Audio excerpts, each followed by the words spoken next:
The king had dreamed of a great image. It was very bright and it was very terrible.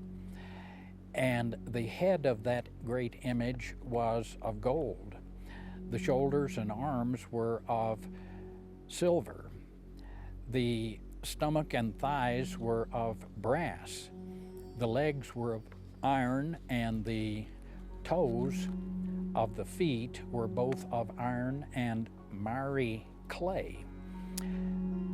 Daniel's interpretation was that these were the kingdoms that were to begin with the present kingdom that Nebuchadnezzar was the head of. He was the head of gold. His kingdom would be succeeded eventually by one of silver, and that succeeded by one of brass, and that succeeded by one of iron. Finally, and the scriptures cite that in the latter days there would be 10 kingdoms, some of them of iron and some of clay, some strong, some weak. And in that dream there was a stone that was cut out of the mountain without hands. Now let me read from the scriptures about the rest of the interpretation of that dream. A stone was cut out without hands, which smote or struck the image upon his feet that were of iron and clay, and brake them to pieces. Then was the iron and the clay and the brass, the silver and the gold broken to pieces together, and it became like chaff of the summer threshing floors, and the wind carried them away. And the stone that smote the image became a great mountain and filled the whole earth. A little later, the verses say that the stone was cut out of the mountain without hands. I cite again, it was cut out of the mountain without hands, and it became a great mountain. Seemingly a conflict, but if we see that mountain as the earth, this stone was taken out of the earth and it became a new earth.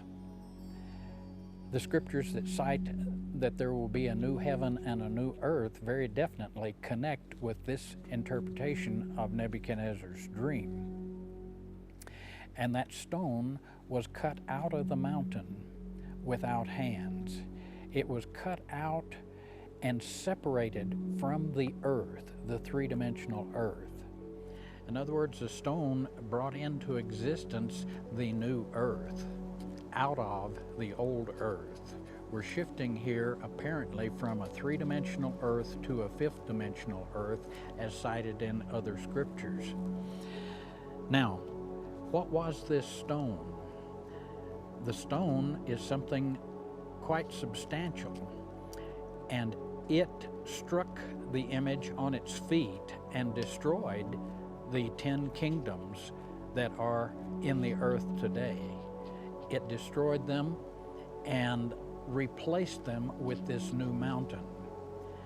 Now, what is this stone that was cut out without hands? The stone is consciousness. In the New Testament, it says that the kingdom of God is within. The kingdom of God is not of this world. The kingdom of God is given to us at the good pleasure of the Father.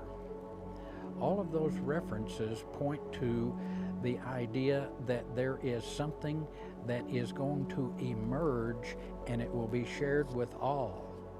Remember how we talked earlier about the consciousness that is filling the earth today? It is the radiation of that creative energy from the center of the Milky Way galaxy, the source of enlightenment. And so this consciousness is growing, it's filling the earth, and it will become a great mountain, and it will last forever.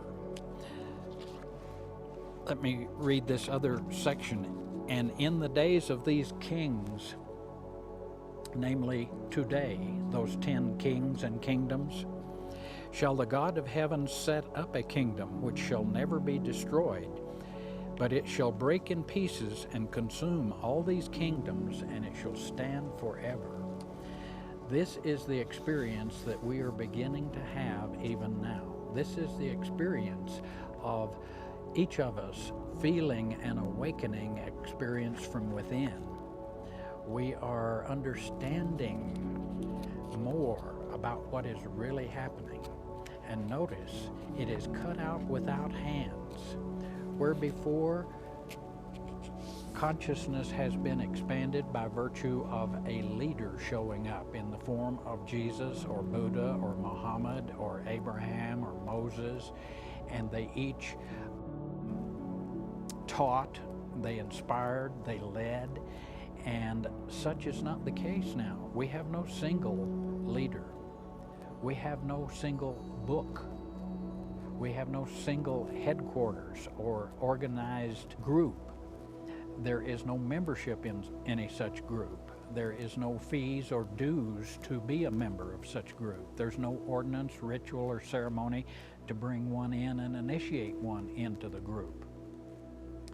There is something very unique happening, and it's happening according to this very prophecy that we've cited here from the scriptures. It is something that is God's planned shift in our consciousness. And it is a fulfillment of the stories that were shared down through the ages, even to the pulpits every Sunday of today. And this is a grand time for us to be alive. It's a grand time for us to be co-participants in this unfolding process. In Luke 17:21, it says, "The kingdom of God is within you." It is not an earthly kingdom. It is something separate from what we perceive to be kings and kingdoms. It is this consciousness that is rising up, and it is the power of that consciousness worldwide that is striking these countries and these kingdoms, and it is replacing them. When we become fully conscious, will we need a government? Will we need to be governed? Will we need to be throttled, shut down, controlled, dominated, used, abused?